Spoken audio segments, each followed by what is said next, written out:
আর মাত্র কিছুদিন পরে পবিত্র ঈদুল আজহা। আর পবিত্র ঈদুল আজহারে সামনে রাখি কোরবানির পশুর কাঁচা চামড়ার দাম নির্ধারণ করছে সরকার।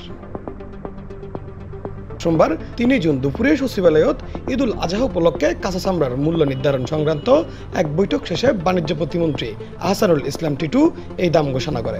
বাণিজ্য প্রতিমন্ত্রী হয় ডাহাত লবণযুক্ত গরুর চামড়া দাম প্রতি বর্গফুট ৫৫ হইতে ৬০ টাকা পর্যন্ত, ডাহার বাইরে ৫০ টাকা ৫৫ টাকা পর্যন্ত।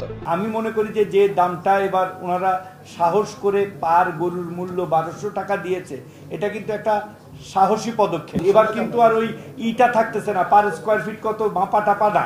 প্রতিমন্ত্রী আরও হয় গতবার চেয়ে এবার প্রতি বর্গফুট চামড়ার দাম ৫ টাকা বাড়ানো। সেই সঙ্গে প্রতি পিস চামড়ার সর্বনিম্ন দামও নির্ধারণ করে। এক্ষেত্রে ডাহাত প্রতি পিস চামড়ার দাম নির্ধারণ করা ১,২০০ টাকা, ডাহার বাইরে ১,০০০ টাকা।